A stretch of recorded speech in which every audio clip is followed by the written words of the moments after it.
A senior math teacher pointed and mocked an older black janitor as she was simply mopping the floor nearby. He accused her of eavesdropping on his lecture and defiling his classroom. He even brazenly challenged her to solve a math problem that even the top students struggled with, just to humiliate her. Everyone thought she would be embarrassed and walk away. But when the janitor stepped up to the board, took a piece of chalk, and started writing, she silenced the entire room, including the professor himself. Before we go back, let us know where you're watching from and subscribe, because tomorrow I've got something extra special for you. The sun had barely begun to rise over Oak Ridge, casting long shadows across the pristine lawns and ivy-lined walkways of Oak Ridge High School. A gentle fog clung to the edges of the wrought iron fences, and the building stood silent and grand like an untouched monument. Inside the hallways gleamed waxed floors reflecting the soft fluorescent lights above lockers lined up in perfect rows, untouched by the chaos that would erupt when the students arrived. At the far end of the west hallway, a mop glided silently across the floor, its rhythm steady, precise, almost meditative. Sarah Watkins, a black janitor, was moving slowly, almost deliberately, with the same grace and quiet strength she had carried every morning for the past 22 years. Her back was slightly stooped, her dark blue uniform loose around her small frame. Her graying curls were tucked beneath a navy headscarf, and her brown hands, worn and calloused, clutched the mop handle with a familiarity that came from years of labor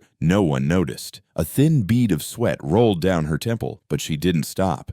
She never stopped. Every morning at 5:30, Sarah arrived long before the teachers and long before the first car dropped off the day's elite. She moved through the building like a shadow, cleaning chalk dust from classroom floors, wiping away smudges on glass doors, straightening chairs that students never put back in place. She rarely spoke, not because she didn't have anything to say, but because no one ever asked. At precisely 6:45, the front doors opened, and the first wave of students entered, laughing, shoving, checking their phones. And just like that, the silence was shattered. Sarah stepped aside as two boys passed her near the lockers. "Move," which one muttered barely above a whisper, but loud enough for his friend to snicker. She didn't flinch. Her grip on the mop didn't loosen. She simply continued down the hallway, keeping her eyes on the floor. A crumpled piece of paper hit the side of her cheek. Not hard, just enough to sting.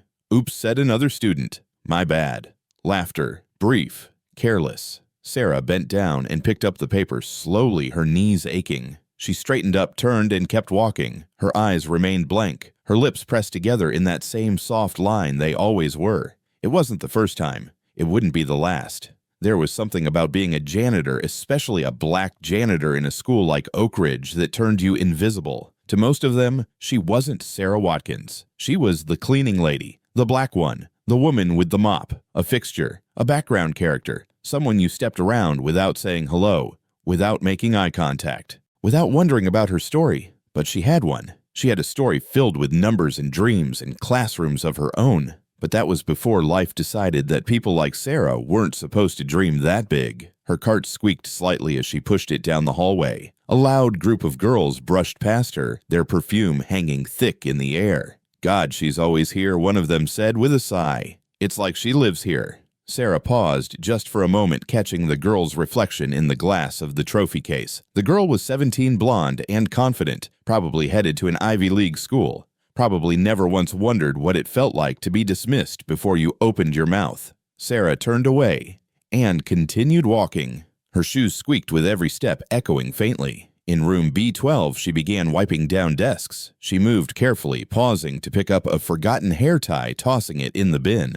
The desks were still warm from the cleaning she had done the night before. She knew this room, knew where the marker stains lingered, where the one leg on desk number 6 wobbled. The students who sat here didn't know her name, but she knew theirs. Miss Watkins. The voice came from behind her, startled her. She turned and found Principal McHale standing in the doorway, a tall man in his 60s, white-haired, and dressed sharply as always.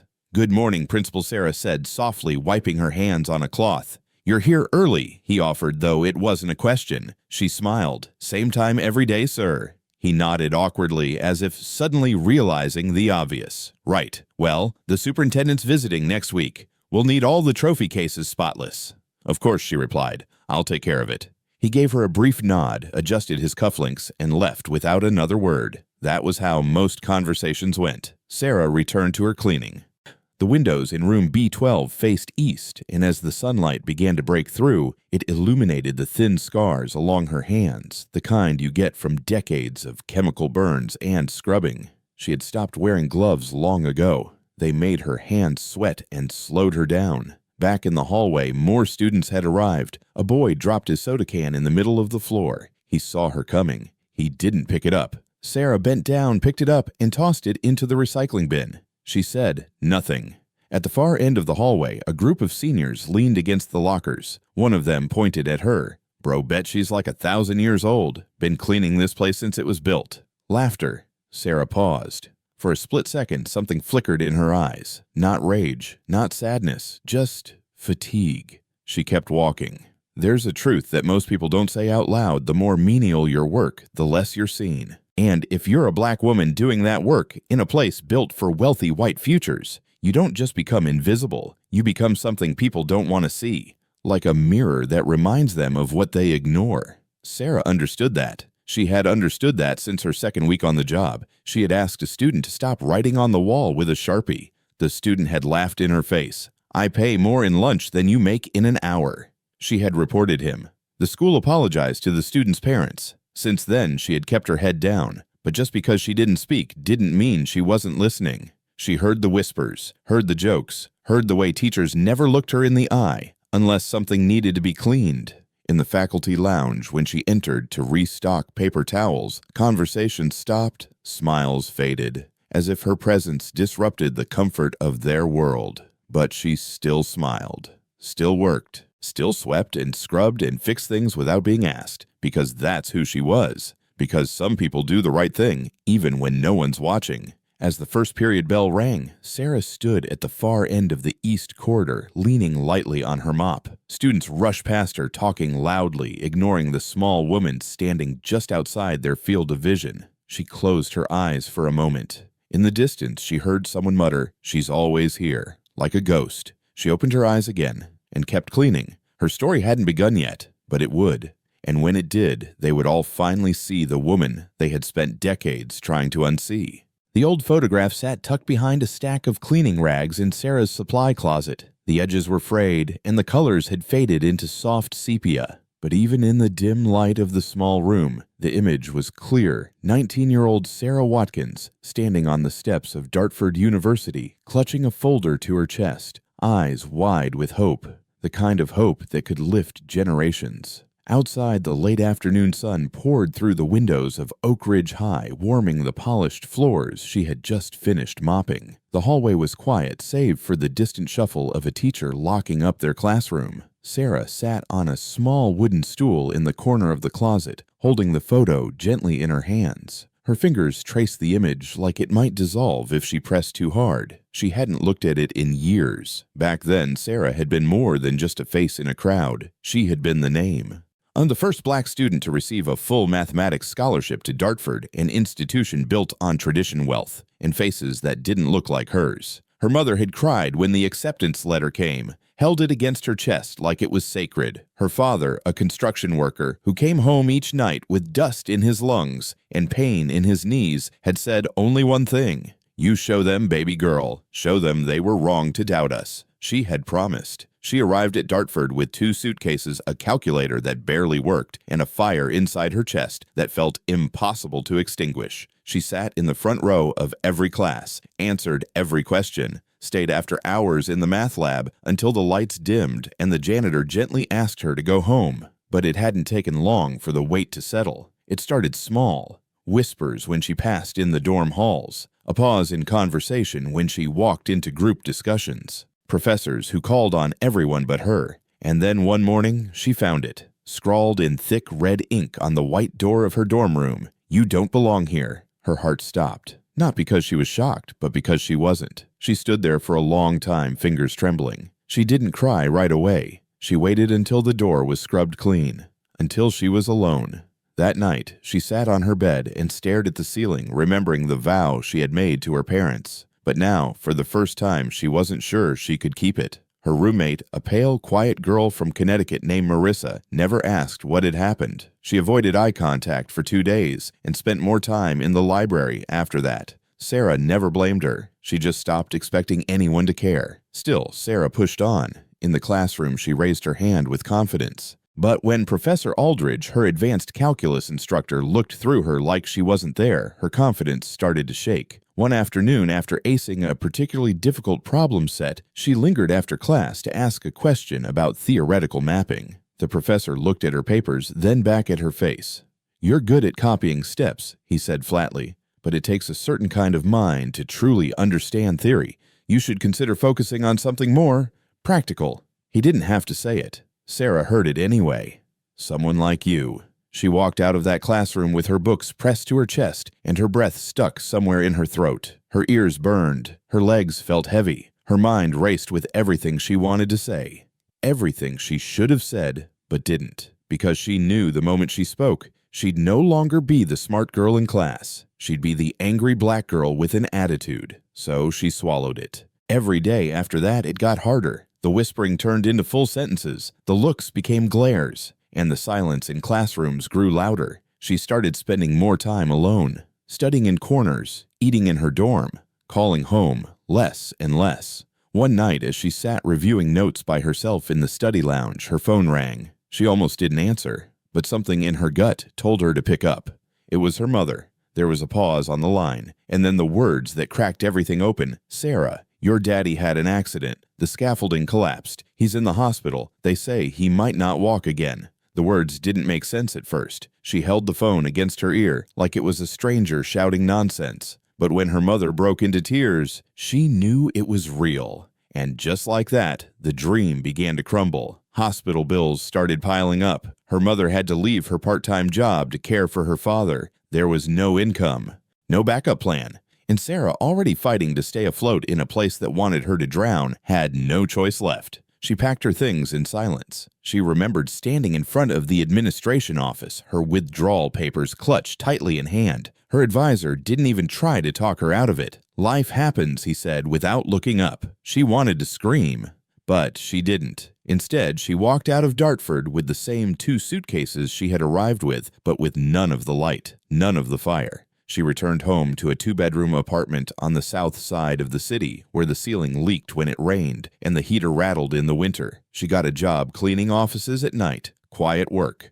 honest work. And slowly, the dream of becoming a mathematician, the one she had whispered to her mother under the covers, the one she had carried like a badge of honor, faded into something distant, something unreachable, a ghost. Back in the present, Sarah blinked, still seated on the stool in the janitor's closet. Her eyes were glassy, the photograph resting in her lap. She ran a finger across her younger self's face, as if trying to remember how it felt to believe the world would make space for her. She folded the photo gently and placed it back behind the rags. Outside the closet, the world moved on. Students chattered in the halls. Teachers discussed lesson plans. No one noticed that in a tiny room filled with bleach and mop buckets, a woman had just relived the moment her world had fallen apart. She took a slow breath, stood up, and reached for her gloves. Oak Ridge didn't know who she was. They didn't ask. But Sarah Watkins had once been someone with a future so bright it made people uncomfortable. And even though the world had tried to bury it, some dreams don't die.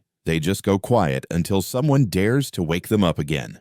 The classroom was warm, with sunlight streaming in from the tall windows, lighting up specks of chalk dust still floating in the air. It was late morning, just before lunch, and the walls of room C204 echoed with low murmurs as the advanced calculus students scribbled notes while their teacher paced in front of the blackboard. Mr. Dylan Parker stood confidently at the front of room C204, his posture straight, shoulders squared, a single stick of chalk resting between his fingers like a conductor's baton. He wore his usual tailored gray blazer and a navy tie, knotted tight with the kind of precision that said he had been raised to expect admiration. The room hung on his every word, or at least that's how he liked to think of it. He had just finished breaking down a particularly complex integral on the board, his voice measured, articulate, rehearsed. One of the students had asked a question. He didn't remember who, but he answered with the kind of confident smirk that made him feel superior. Dylan Parker wasn't just a teacher. He was the asterisk math guy asterisk at Oak Ridge, the one parents talked about at PTA meetings, the one students feared, respected, and sometimes hated. He turned from the board to survey the class when movement at the far corner caught his eye. Sarah Watkins had quietly entered the room to wipe down the lower part of the chalkboard. She moved with that same calm she always carried, eyes down, careful not to interrupt. She didn't make a sound, but Parker saw her, and something about it irked him. His expression changed, not drastically, but noticeably. His eyes narrowed just a little, the corner of his mouth curling not with humor, but with contempt. He hated when she came into his classroom during lecture hours. Never said anything to stop her, but it bothered him. The way she moved around silently, like she was part of the room, a fixture, and yet still asterisk there asterisk during his class, his space. He watched her for a beat too long. Then he raised his voice sharp, cutting through the hum of pencils and murmurs. "Well, well," he said, tilting his head slightly, "looks like we have a guest." The class quieted. A few students looked around confused. Others followed his gaze. Sarah didn't look up. She kept cleaning. Mr. Parker took a step to the side, waving the chalk casually in the air. "Sarah," he called out, dragging the syllables just enough to make it sound mocking. Sarah turned slowly. Her eyes met his for just a moment, then dropped again. She didn't answer. He grinned. "I've noticed you lurking at the back during these sessions," he said, speaking to her, but loud enough for the whole class to hear. "Been eavesdropping, have you?" A few students laughed quietly. Some exchanged glances. Era stood still, the cloth now damp and warm in her hand. "Well, mister," Parker continued, raising his eyebrows theatrically, "if you're so interested in mathematics, why don't you give this one a shot, mister?" Parker smiled wider, almost like a performer timing the punchline. "I mean, who knows," he added. "Maybe you're a secret genius. Could be one of those stories they make movies about." He stepped aside, revealing a dense, multi-step equation sprawled across the board behind him. Derivatives, integrals, variables, all written in sharp white chalk like a challenge. "Come on," he said. "Let's see what you've got, Miss Watkins. Maybe you're a hidden genius." Stranger things have happened. This time the laughter was louder than it should have been. One student near the back leaned over to whisper, "She probably can't even read it." Sarah didn't move. She felt her body locking into place. Her fingers clutched the rag so tightly the fabric twisted. Her jaw tightened. She could feel the heat rise up her neck and into her face, but her expression didn't change. On the outside, she was still the quiet janitor. On the inside, something cracked. The laughter in the room faded into the background, like white noise pressing in on her ears. Her eyes shifted to the floor, then slowly back to the board. This wasn't just a joke. This wasn't just poor taste. This was deliberate. He had used her name, singled her out in front of teenagers, used his authority as a teacher, his place of power, to turn her into entertainment. She wasn't a person to him in that moment. She was a punchline. Mr. Parker chuckled lightly, pretending to be light-hearted, but there was a cold gleam behind his smile. Sarah swallowed hard. Her throat was dry. She could feel the students' eyes on her, waiting to see if the old woman would embarrass herself, if she would protest, if she would say something foolish, or if she would just retreat quietly and reinforce everything they thought she was. She wanted to leave. She wanted to walk out and pretend it never happened. But her feet didn't move. Instead, she stood there, her body humming, with the kind of pain that doesn't come from injury, but from being reduced to nothing over and over until it's expected. Because people like Dylan Parker, with their crisp suits and charming smiles, know how to wield words like scalpels. They know exactly how to make a person bleed without ever touching them. And those watching, most of them, would call it a joke. Just a joke. That's what power does when it doesn't come with decency. Sarah blinked, her vision clearing. She looked at the board again. She knew that problem. She could see the answer forming already in her mind, not just because she remembered the process, but because that knowledge had never left her. It had lived quietly inside her for decades, buried, but alive. Still, she didn't move. "Nothing to say," Mr. Parker added with mock disappointment. "No worries. It's a tough one. Even my top students struggled." He turned his back to her then, as if to dismiss her entirely. The class chuckled once more, softer now, uneasy. Sarah finally moved. She walked over to the trash can, dropped the cloth inside, and turned to leave. But in that moment, she caught her reflection in the glass of the classroom door. For just a second, she saw herself not as the janitor, but as the young girl standing on the steps of Dartford with her dreams intact. and something shifted. She turned back around. Mr. Parker, sensing movement behind him, looked up. "Yes?" Sarah didn't speak. She walked to the front of the room. Slowly, her hands empty, her expression calm. Every eye followed her. The students fell silent. The sound of her shoes tapping against the tile was the only thing anyone could hear. She stopped in front of the board and looked at the equation again. Then she looked at the teacher. There was no anger in her face, no trembling, no forced smile, just resolve. But she didn't reach for the chalk. Not yet. Because before she picked up anything, she wanted them to remember this moment, not just as a moment of silence, but as the moment when they began to realize they had been wrong. Every single one of them. Every time they laughed. Every time they ignored her. Every time they looked away. Sarah Watkins was no one's joke, and they were about to find out just how wrong they had been.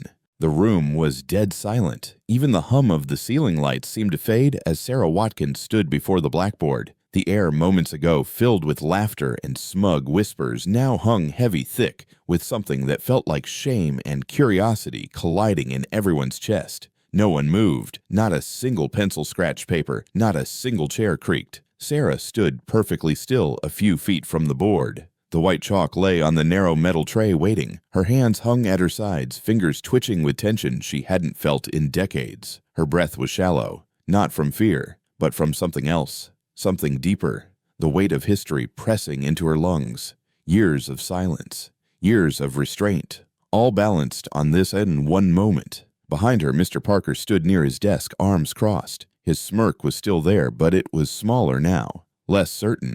He had expected her to walk away, maybe mumble something and retreat to her mop and bucket. He had not expected her to stay. He certainly had not expected her to step forward, but she had. Sarah slowly reached up and brushed a strand of gray hair behind her ear. Her hand trembled slightly. She turned her head just enough to glance at the students sitting in a horseshoe around her. Some of them looked away, pretending they were checking their notebooks. Others stared eyes wide, waiting for her to fail. She turned back toward the board. Her fingers reached down, touched the chalk. For a second she hesitated. Her thumb pressed gently into the chalk's edge. It felt like it always had. Cool, fragile, but solid enough to leave a mark. Her heartbeat pounded in her ears. Then she took a breath and lifted it. The tip of the chalk met the board with a soft click. A tiny sound, but it echoed like a gunshot. She began to write. The first line was steady clean, simplifying the long expression written by Mr. Parker earlier. Her handwriting was sharp,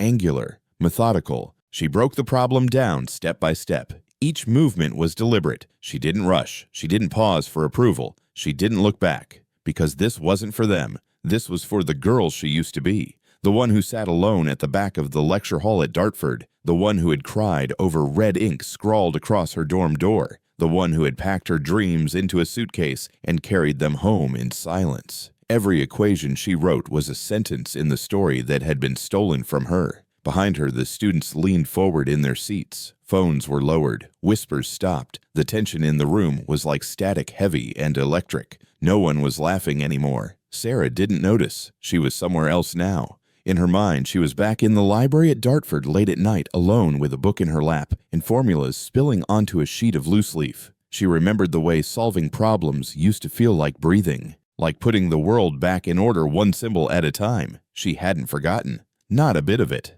As she reached the halfway point of the problem, she stepped slightly to the right, careful not to smudge what she had already written. Her body moved slowly but with certainty, like someone who hadn't danced in years but still remembered the steps by heart. Mr. Parker unfolded his arms. His mouth opened slightly. He stepped forward, trying to get a better view. The numbers were correct. Not close. Not approximated. Correct. He said nothing. Sarah continued. One student, a girl in the second row, leaned in and whispered to her friend, She's actually solving it." Her friend didn't answer.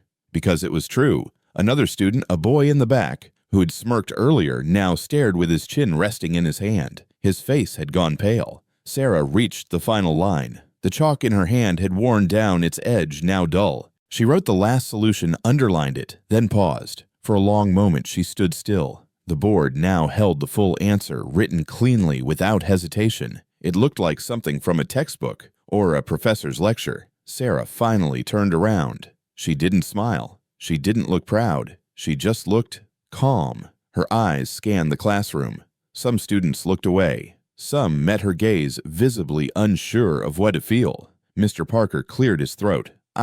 That's... His voice failed him. Sarah looked at him, and for the first time in over 2 decades, she allowed herself to speak plainly. Her voice was low but steady. That's how you solve it. There was no applause, no cheers, but there was silence, the kind of silence that says everything, the kind that weighs heavier than any insult, the kind that only comes when people realize they were wrong and have no idea how to fix it. Sarah stepped away from the board. She didn't look back at her work. She didn't need to. She had already proven what needed proving, not just to them, but to herself. As she passed the rows of desks on her way to the door, the students moved their legs without being asked. Some dropped their eyes to their laps. A few glanced up at her as if they wanted to say something, but didn't. When she reached the door, she paused for just a moment. Then, without a word, she walked out into the hallway, leaving behind a room full of stunned silence and a blackboard full of truth. Because sometimes the most powerful answer isn't shouted, it's written, line by someone who was never supposed to be seen. The soft screech of the chalk returning to the tray echoed through the classroom, like a period at the end of a sentence. Sarah Watkins took one slow step back from the board, the solution to the original problem now complete and undeniably correct. Her breathing had settled. Her posture was upright. There was no visible pride on her face, only stillness, like a pond that had long since stopped reacting to thrown stones. The students remained quiet, heads tilted, eyes flicked from her to Mr. Parker and back again. No one knew what to say. For a second, even Parker seemed caught off guard, unsure how to reclaim the authority he had clearly lost in front of his own class. Then, as if snapping out of a daze, he cleared his throat. Loudly. "Well," he said, reaching for another piece of chalk from the tray. "That was surprising." His tone wasn't congratulatory. It was tight, clipped, almost bitter. He turned to the board and, without looking at Sarah, began scribbling a new problem on the far side. This one was different, longer, more abstract, more advanced than anything typically handed out during class. "I suppose if you're truly that capable," he said, glancing sideways at her, "you won't mind taking a crack at something more complex." His movements were sharp, aggressive. Each symbol on the board landed like a challenge, not a lesson. He capped the equation with a final tap, dropped the chalk onto the tray, and stepped aside. "If you can do this," he added, folding his arms, "then maybe you're not just lucky." Sarah didn't respond. She simply looked at the new equation, her gaze scanning its length. Behind her, someone in the third row chuckled. "I told you," the student whispered a little too loud. "She just got lucky the first time." Another laugh followed, nervous thin. Sarah turned her head slightly in their direction, but not to confront. She looked past them somewhere far beyond their grins. Then she turned back to the board. She didn't move toward it. Instead, she stepped away. One hand went to the cloth in her back pocket. She pulled it out, folding it in half with quiet care. She wasn't trembling this time. Her heartbeat was steady, her feet light. She walked toward the door, and then she stopped. Something in the air shifted. She stood still for a second, 1 foot, just inches from the hallway beyond. Her eyes lowered, and in that moment she saw the floor beneath her. The same tile she had mopped for more than 20 years. The same hallways she'd swept while pretending not to hear the laughter. The same classrooms she had silently cleaned after hours watching through the windows as teachers celebrated the students who had every opportunity she was denied. She had always walked away, always lowered her head, always chosen silence. But this time was different. Sarah turned around. Her steps were slow but firm, her shoulders back. She returned to the board with the poise of someone who knew exactly what she was about to do and why. Not to prove anything to Mr. Parker, not to impress a room full of students who had laughed at her, but to remind herself and anyone watching that her mind was still hers, that her dream hadn't died, that no one, not even a man with a degree and a chalkboard, could erase what she had once loved with her whole heart. She picked up the chalk again. The room went quiet. Even Mr. Parker's arms, still folded, said nothing. His jaw tightened, his eyes fixed on the board, waiting for her to falter. But she didn't. Her hand moved with certainty. One line, then another. She broke the problem down with precision, her writing faster this time, not rushed, decisive. Her mind was working on instinct now, muscle memory, years of studying, years of remembering how to see numbers as patterns, movement, logic, rhythm. In that moment, she wasn't a janitor. She was a mathematician. She was the Sarah who once stood at the gates of Dartford University with a full scholarship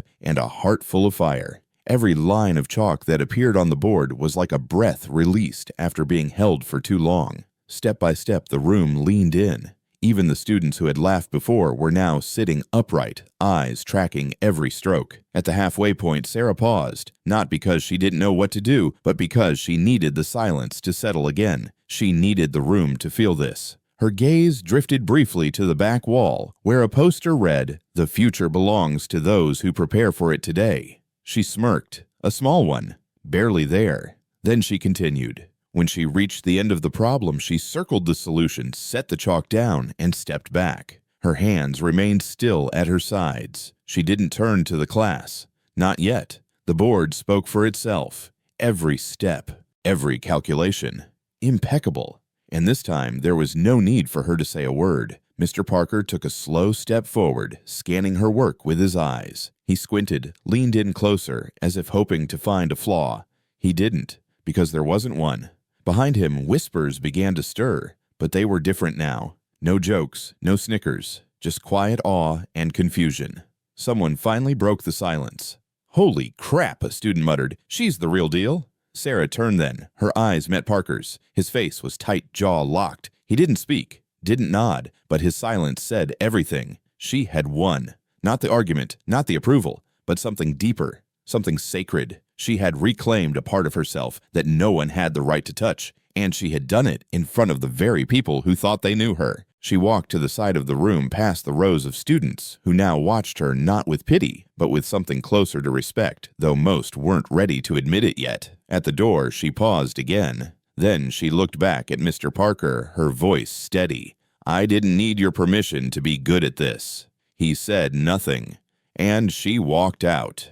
Because some people don't need applause. They just need a chance to show who they've been all along. The classroom was so still, it felt like the walls themselves were holding their breath. Outside, the wind rustled through the trees lining Oak Ridge High, shaking the late autumn leaves against the windows. But inside room C-204, nothing moved. Not the students, not the teacher, not even the dust floating beneath the harsh fluorescent lights. It was as if time had paused to witness what no one in that room had expected. Sarah Watkins stood in front of the blackboard, her right hand streaked lightly with white from the chalk that had just finished carving through Mr. Parker's impossible equation. Her chest rose and fell slowly, the only sign that her body had worked at all. Her hands rested calmly at her sides. She didn't turn to the students. She didn't look toward the teacher. She just stood there. The problem, the one that had stumped 3 of the best students in Parker's advanced calculus class, was now fully solved. Every variable simplified, every function cleanly resolved. Not one mistake, not even a smudge. She picked up the chalk one last time and with a simple curve underlined the final answer. Then she set the chalk back in the tray. The small click it made was the loudest sound in the room. Sarah turned around slowly. Her expression was steady, neither triumphant nor humble. Her gaze swept the classroom once, landing briefly on each student. The boy who had laughed earlier now sat rigid eyes locked on the floor. The girl beside him leaned slightly forward in her seat, hands clasped tightly in her lap as if trying to process what she had just seen. Mr. Parker hadn't moved. He stood with one hand on the edge of his desk, the other loosely clutching a marker that was now useless. His jaw was clenched, his face unreadable. The smug confidence he had worn like a second skin had disappeared completely. Sarah looked directly at him. Her voice, when it came, was clear and even. She didn't raise it, didn't hesitate. "This is the answer you were looking for." Not a single word more.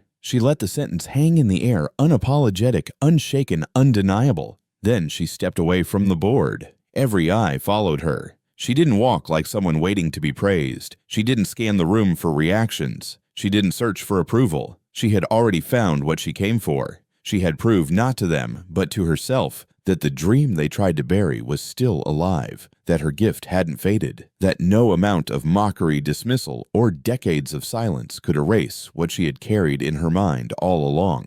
Behind her, Mr. Parker finally shifted. He approached the board, studying the lines Sarah had written. His brow furrowed as he followed each step. His lips parted slightly, then pressed together again. He looked down at the floor, then back at the board. Not one error, not one shortcut. The room remained quiet. There were no cheers, no clapping, no teacher's praise. Just silence. But it wasn't the kind of silence Sarah had grown used to, the kind filled with indifference and invisibility. This was different. This silence was reverent, unsettled, awakened. She reached the classroom door. No one moved to stop her, not even Mr. Parker. Before she stepped out, she glanced back one last time. Most of the students were still watching her, not with pity, not with ridicule, but with something far more meaningful and far rarer: respect. There was even a hint of fear in some of their eyes, not the kind born from anger or intimidation, but the kind that comes when someone realizes they've been terribly wrong about a person and now have to live with it. Sarah said nothing more. She opened the door and stepped into the hallway. As it closed gently behind her, the muffled world outside returned the shuffle of shoes on tile lockers, slamming distant chatter. But for room C-204, the silence lingered a little longer. Inside, Mr. Parker still stood by the board, his hand hanging at his side. He finally turned to the class, but whatever words he had thought of saying, he didn't. Because what could he say? What explanation could justify what they had just witnessed Sarah had done in under 5 minutes, what most of them couldn't do with weeks of instruction? And she had done it under the weight of their doubt, their assumptions, their arrogance. There was no coming back from that. Some truths are too loud to ignore, especially when written in chalk right in front of you. From that moment on, no one in that room would forget her name, because Sarah Watkins had just done something few people ever manage in a lifetime. She had changed how they saw her, and more importantly, how they saw themselves. Chapter 7: The Apology That Came Too Late. The hallway outside the maintenance closet was quiet, wrapped in the stillness of late afternoon. Most of the students had already left for the day, and the school's usual echo of slamming lockers and hurried footsteps had faded into a low hum of silence. Faint golden light poured in from the narrow windows, casting long shadows down the corridor. Inside the janitor's supply room, Sarah Watkins stood with a roll of paper towels in one hand and a rusted keyring in the other. She was sorting through bottles of disinfectant and cleaner, her movements slow but precise. After everything that had happened that morning, her body was tired, but her spirit had never stood taller. She hadn't planned to replay the events in her mind, but they returned anyway. The blackboard, the chalk, the looks on their faces, especially his. She took a deep breath, placed the towels on the shelf, and shut the cabinet door. Then came the knock. 2 soft, hesitant taps on the metal door. Sarah didn't move right away. Few people ever knocked on that door. Most teachers walked by it without even noticing it was there. A moment passed. Then the knock came again, a little firmer. Sarah turned, wiped her hands on the towel hanging from her belt, and opened the door. Standing there, awkwardly shifting his weight from one foot to the other, was Mr. Dylan Parker. His tie was loosened, and his shirt sleeves were rolled halfway up. He wasn't holding a clipboard or a folder. He wasn't speaking from behind a podium or standing in front of a blackboard. He just looked small. "Miss Watkins," he said, his voice low, rough around the edges. "Do you have a minute?" Sarah didn't say anything. She studied his face. No smugness, no performance, just a man who didn't know what to do with his hands. She stepped aside and nodded once. Mr. Parker entered the tiny room, glancing around as if seeing it for the first time. His eyes lingered on the cracked tile floor, the mop bucket, the small stool tucked beneath the shelf. He didn't sit. He just stood, hands clasped in front of him, like a nervous student. Sarah folded her arms and waited. He cleared his throat. He rubbed the back of his neck. "I wanted to apologize for what happened in class." His words hung in the air, heavy but unfinished. Sarah didn't respond. She wanted to see what he would say when silence didn't save him. He took a breath. "I thought I was being clever, light-hearted." He paused, then shook his head. "But I wasn't. I was disrespectful, arrogant, and I humiliated you in front of my students." His voice faltered slightly. "I watched you solve 2 problems I didn't think anyone in that room could touch. And instead of feeling humbled, I felt threatened. That's on me." Sarah kept her eyes on him. Her heart beat slower than it had that morning, but deeper. It was a strange thing to see someone who once looked down on you now look up to meet your gaze. "I was wrong," he said, voice firmer now. "You didn't deserve that. Not from me. Not from anyone." Silence again. Then Sarah spoke. Her voice was calm, steady. "I've been here 22 years. Mr. Parker nodded slowly. "I clean the rooms. I clean the hallways. I know which desks wobble. I know which lights flicker. I hear the way students talk when they think no one's listening. I hear teachers too. He looked down. Sarah continued. I've been called names. I've been laughed at, ignored, but I've learned to live with silence, with being unseen. She paused. But what you did today wasn't silence. You chose to use your voice, your position, to make a joke of me. Not because you didn't know better, but because you thought no one would care. Mr. Parker's jaw tightened. He didn't interrupt. Sarah's eyes didn't soften. You were wrong. He nodded. Yes. She looked at him for a long moment, then said quietly, but with unmistakable clarity, I'm not here for your forgiveness. I understand, he said almost immediately. But I am here, she added, because I've waited a long time for someone to say out loud what I've known all along. He met her eyes. And what's that? That I matter, she said. That I'm not just the woman who empties the trash. That I carry something of value. And not because I solved a math problem, but because I've carried myself with dignity while others tried to strip it away. Mr. Parker didn't speak for a moment. Then, almost in a whisper, he said, You're right. The words didn't fix anything, but they meant something. For the first time, Sarah allowed herself to exhale, not from exhaustion, but from something more profound. Release. Not forgiveness, but freedom. I'm not ready to forgive you, she said, voice softer now, but I needed to say this. For me. He nodded, and his eyes, though red around the edges, did not waver. Sarah walked past him and opened the door. Mr. Parker stepped out, then turned back. If there's ever anything I can do, she raised a hand, stopping him gently. You've done what you needed to do, she said. Now go do better. He held her gaze for a beat longer. Then he walked down the hallway without another word. Sarah closed the door. Inside the tiny supply room, nothing looked different. The same mop, the same bleach bottles, the same stool. But something had shifted. Not in the space. In her. She sat down, slowly rested her hands on her knees, and looked at the wall across from her. It was the first time in years she didn't feel like the one who had to stay quiet. Because sometimes being heard, even once, is enough to rewrite everything you've been forced to hold inside. And today, finally, she had spoken.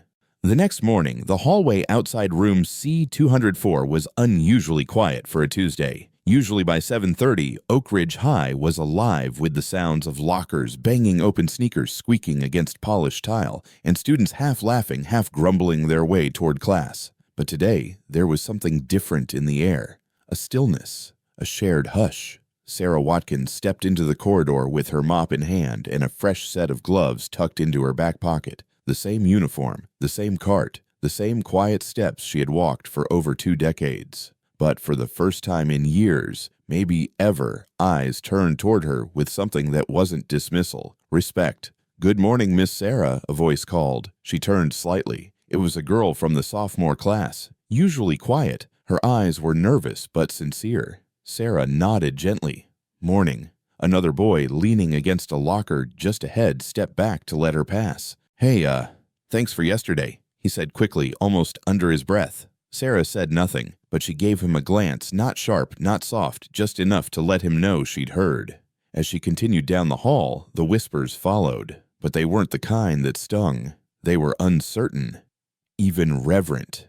Did you hear she solved that monster problem in like 5 minutes? Mr. Parker didn't say a word after, just stood there. Dude, she used to go to Dartford, like on a full ride. For 22 years, she had walked those same hallways as if they didn't belong to her, as if she was only borrowing the space between the walls. But now, with every step, it felt like something had shifted, not in her, but in them. They finally saw her, not as the janitor, but as Sarah. Later that day, just before lunch, she was cleaning the main stairwell when Principal Gerard Williams approached her. He was a tall man, with a calm presence and a well-worn briefcase always in hand. His voice, usually firm and clipped, was gentler than usual. "Miss Watkins," he said. She looked up. "I was hoping I could steal you for a moment." She straightened, wiping her hands on her apron. "I'll only take a minute of your time," he added quickly, sensing her caution. She followed him down the hallway to his office. The door clicked shut behind them. Principal Williams didn't sit at his desk. Instead, he stood beside the window, looking out at the students below, gathering on the lawn. "I heard what happened in Mr. Parker's class," he said. Sarah remained quiet. "I've spoken with him. He's reflecting." She didn't reply. He turned to face her. "Miss Watkins, I'll be honest, we've overlooked you, and that's on us. Not just Parker, Not just the students. All of us. Myself included. Sarah's eyes didn't blink, but her breath caught slightly in her chest. I'd like to make a formal offer, he continued. We have a part-time opening in the math department. It's not much 4 hours a week, mostly tutoring and working with students who need extra help. I know it's not the recognition you truly deserve, but I thought it might be a place to start. For a moment, silence settled between them. Then Sarah shook her head gently. Thank you, she said, but no. Principal Williams looked puzzled. May I ask why she met his eyes? Because I don't need a title to matter, she said. I don't want to be offered something now that I should have been considered for long ago. He started to speak, but she raised her hand not rudely, but firmly. I'm not angry, she added. I'm tired. Tired of being treated like someone who only matters after proving she's more than you assumed. I don't want a classroom. I want a school where no one has to prove their worth just to be treated like a human being. He exhaled slow, then nodded. I understand. Sarah took one step back toward the door, then paused. I'll keep doing what I do, she said, but I'll walk with my head up now. Not because of what happened in that classroom, but because I've remembered who I am. The principal didn't try to stop her, and that meant something.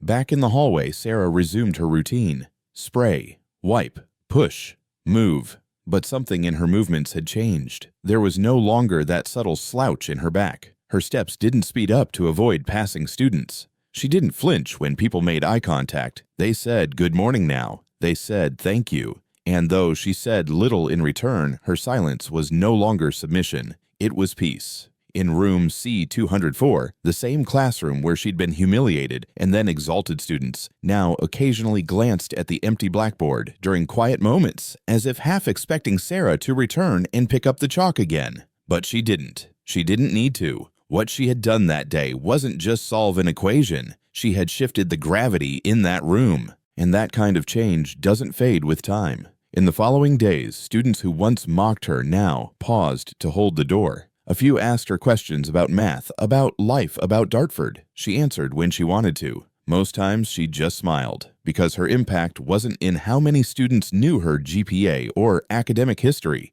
It was in how they now treated people like her, with dignity, not because they'd been told to, but because they had seen what dignity looks like, quiet, firm, unshaken by insult. Sarah still mopped the floors of Oak Ridge High, still cleaned the stairwells and emptied the bins. But she didn't walk like someone trying to avoid being seen anymore. She walked like someone who belonged, because she did, and she always had. It just took one moment of truth for the rest of them to catch up. Some people build change with megaphones. Others build it with footsteps, quiet but unwavering. Sarah Watkins had done the latter, and the halls of Oak Ridge would never be the same again.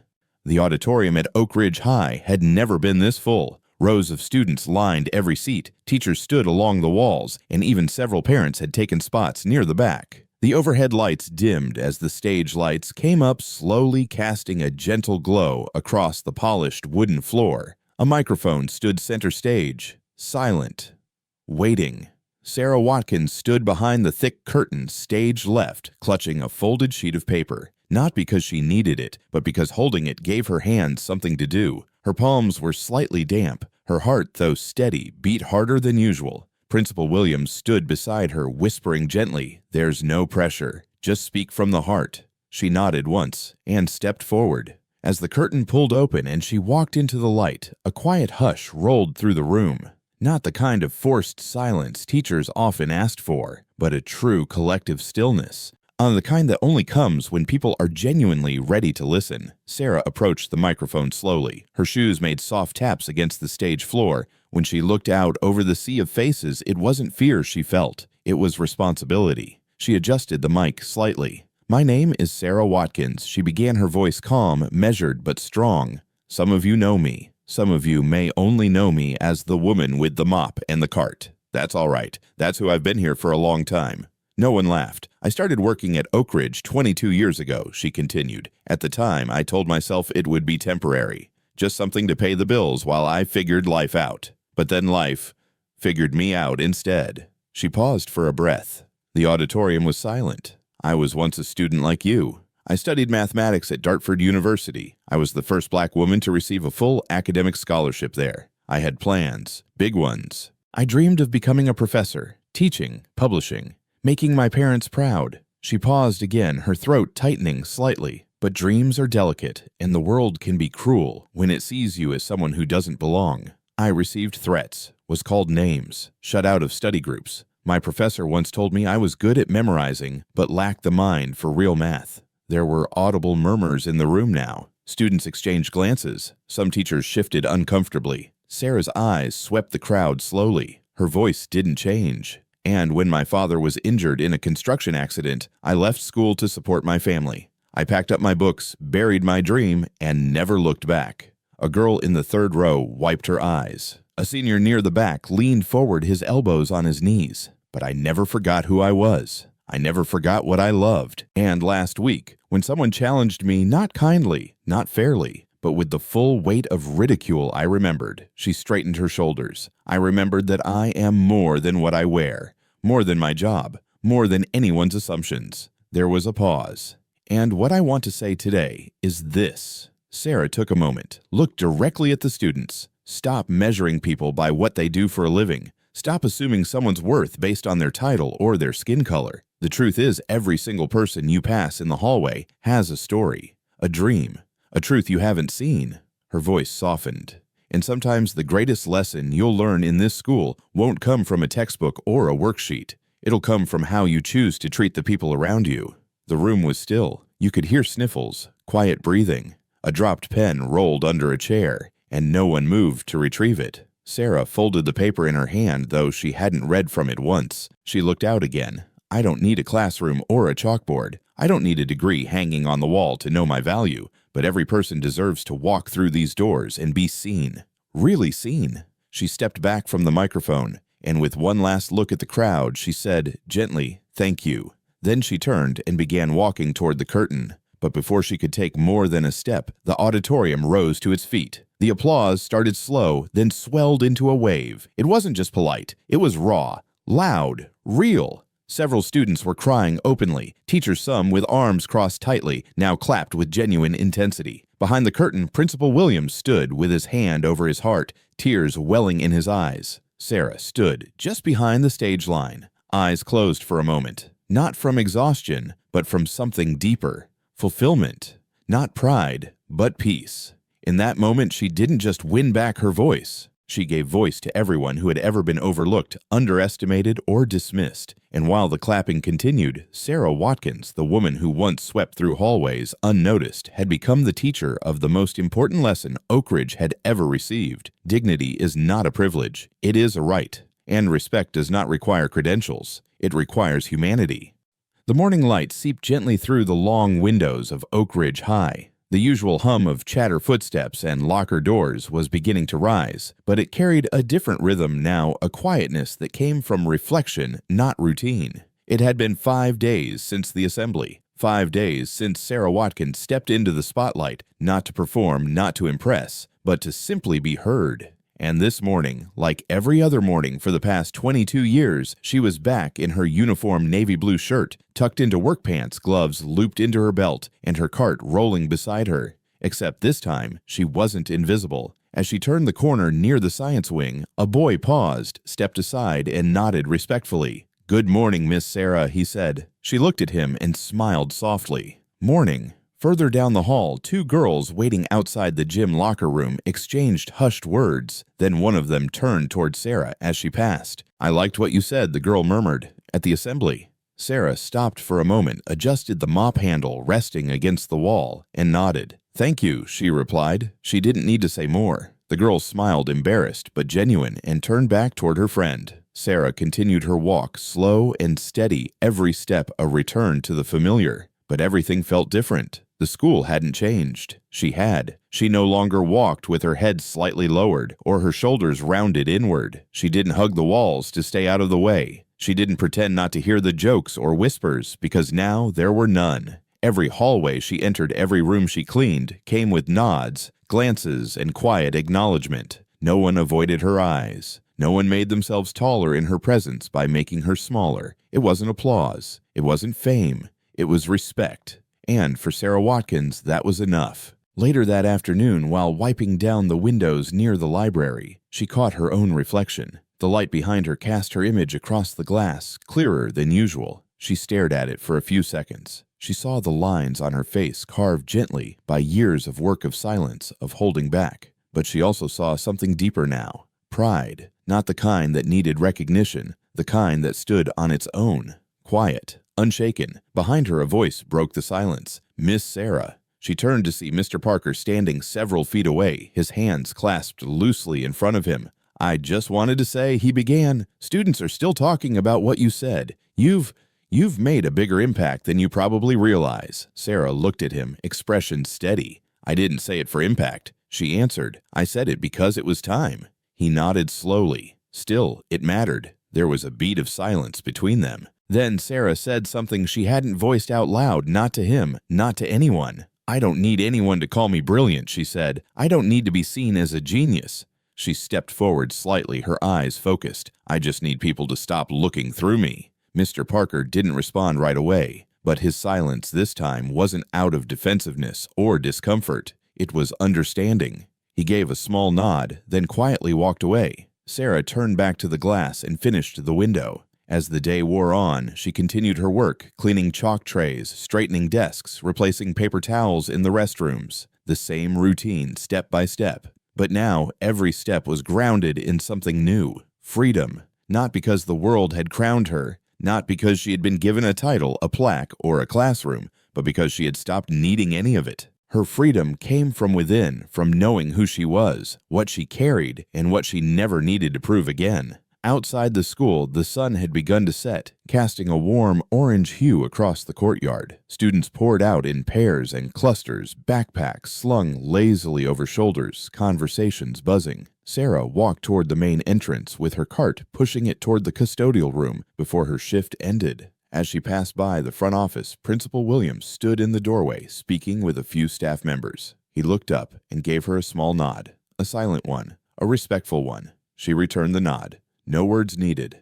As she rounded the final corner and reached the custodial closet, a younger teacher held the door open for her. "Thank you, Miss Sarah." She didn't correct him. She didn't wave it off. She just smiled. And for the first time, it wasn't the smile of someone hiding from the world. It was the smile of someone who had claimed her place in it. Inside the small familiar room, she hung up her gloves and wiped her hands on the edge of a clean towel. The smell of pine cleaner lingered in the air. She sat down on the stool in the corner and let herself rest. She wasn't thinking about what people now said about her. She wasn't thinking about math. She wasn't thinking about pain. She was thinking about peace. True peace. And as she looked at the broom, leaning in the corner, she whispered to herself softly but firmly, "I don't need anyone to see me as a genius. I just need them to stop pretending I don't exist." Outside, the hallway lights dimmed as the building shifted into after-hours quiet. But inside Sarah Watkins, there was light. No spotlight. No applause, just dignity. And that's what real freedom feels like. The story of Sarah Watkins wasn't loud. It didn't need to be. It was quiet, steady, and full of the kind of strength that grows from years of being unseen, until one day she decided to stop hiding. Her journey reminded everyone at Oak Ridge High that true freedom doesn't come from praise or recognition. It comes from knowing your worth, even when no one else sees it. Sarah showed us that dignity can live in silence, that you don't have to raise your voice to stand tall. And perhaps that's what made her story so powerful. And what about you? Have you ever felt invisible? Have you ever wished someone would see you, not for what you do, but for who you are? If this story touched something in you, we'd love to hear your thoughts. Leave a comment below, share your experience, or simply a word that stayed with you. And if you believe stories like Sarah's deserve to be heard, please like this video, share it with someone who needs it today, and subscribe to our channel. Together we can keep bringing light to voices that were once overlooked. Thank you for being here. Thank you for listening. Join us to share meaningful stories by hitting the like and subscribe buttons. Don't forget to turn on the notification bell to start your day with profound lessons and heartfelt empathy.